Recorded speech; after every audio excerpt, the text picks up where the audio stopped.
Hello, this is Dave Keys. I thought I'd address a little bit of traffic that's coming into my site the last day or so. A lot of interest coming in from various locales in Texas right now, according to one of my analytics tools. It's been Copperas Cove returning to my site. Obviously, something is kind of interest generating there about likely real estate SEO, since that's what I rank number one for everywhere in the world as far as my surveying has indicated. So I started out, I don't know if I have that page up. Let's look again. So I'd like to know what a market is about. So I'm looking at Copperas Cove's population of 33,000. And then we can look at where it is. It looks like it's next to Fort Hood.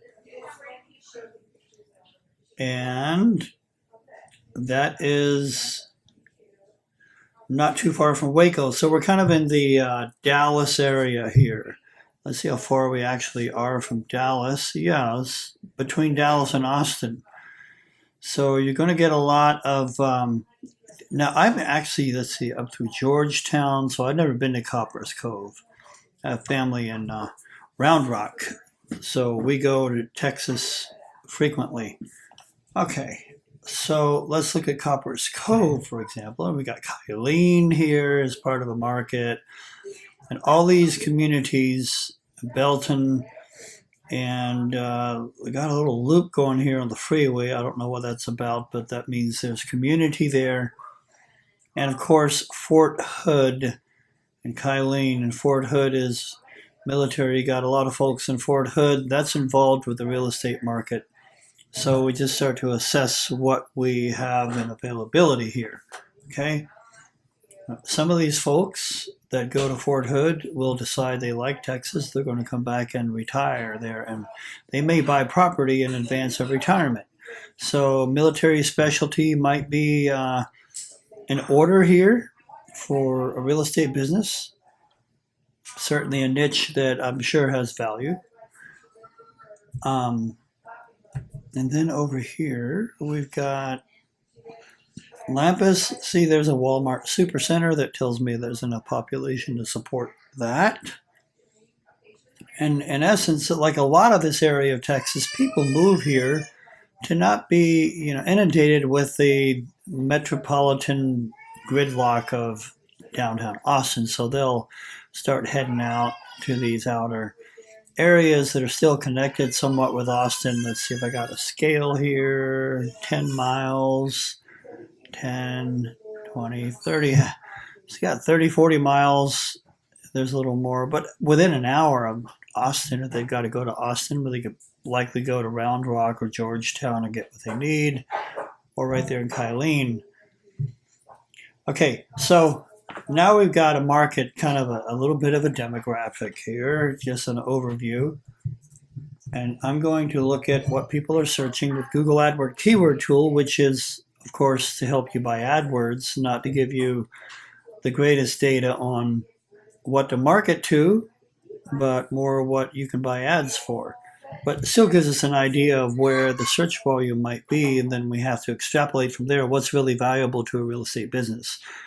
So we've got 260 terms for homes for sale in Copperas Cove, Texas, TX. Now, my experience shows me that this homes for sale in locale TX is very frequently used in Texas real estate markets. I don't know why, and it doesn't matter.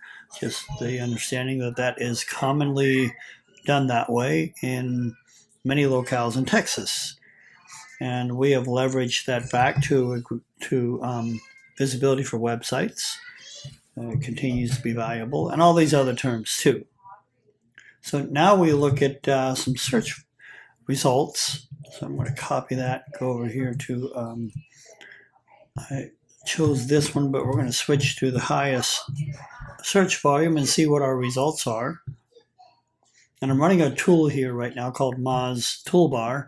Moz is, they're analytic experts from the outside of a black box that is a Google search algorithm, which nobody has access to but the folks at Google.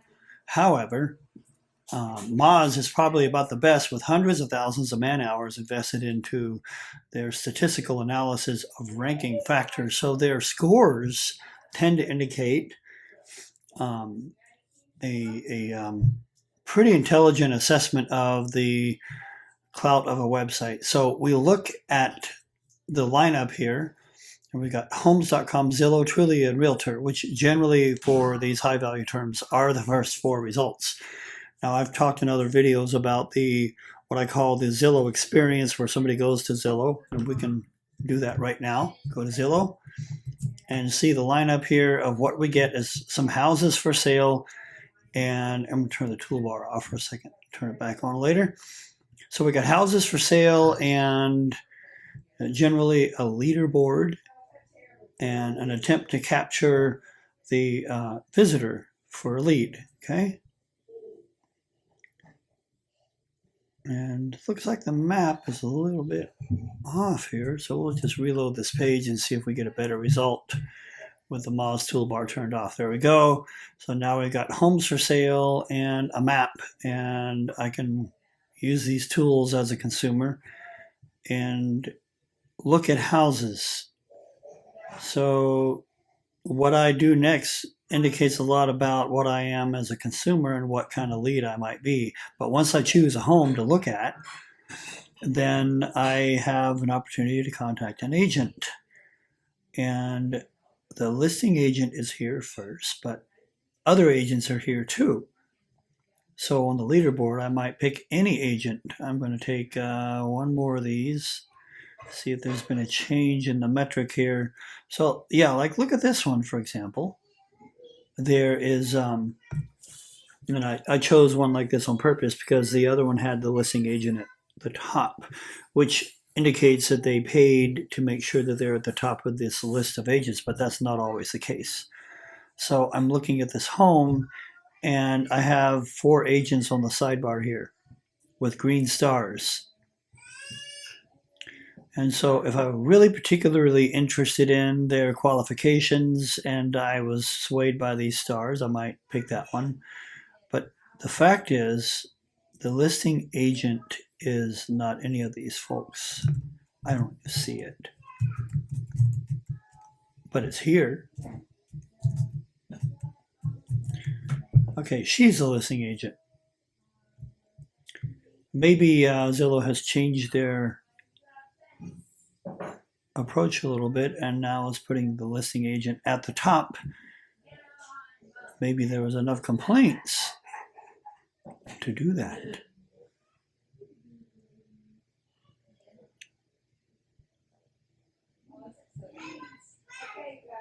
A FSBO. How about that? A FSBO on Zillow. That's not something I was aware of. For sale by owner. All right, no agents. And it looks like I'm discovering here that Zillow may have shifted their approach a little bit. Now the listing agent appears to always be at the top of this group of agents. Nevertheless, I'm always competing as an agent with 3 other people at least. And if in particular I'm not a member of the Google paradigm, then to me as a consumer, perhaps Jack Smith looks better than the listing agent. So I may call Jack Smith. Now here's the rest of the experience. Unless I call the listing agent, then I'm going to get a variety of responses that may or may not lead to the purchase of this particular house for sale. And there's a long way between me and this house to cover, and I have no relationship with this agent. Even the listing agent, perhaps not much experience and trust built up, okay? So I call the agent and I have a dialogue, and oftentimes I'm not able to get this house, either because the house is not really at the apex of its sellability, because it may be an escrow, it may need a better offer, it may have multiple offers, it may have any number of issues where that's not really the house for me. but the agent has a difficult time persuading me as a consumer to go anything but, to hanging up the phone and looking at more houses on Zillow.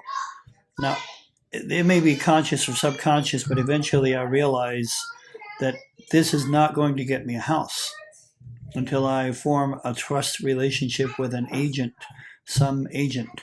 So if you are here and working this channel and it's working for you, that's good. It doesn't work for everyone, and because I came in through Zillow and I'm being referred to an agent, that's a hop, skip, and a jump away from even trust, much less buying a house. So I may go back to Google and look again at what's available here. I'll get the same experience on Home, Zillow, Trulia, and Realtor. Same paradigm, same marketing model here.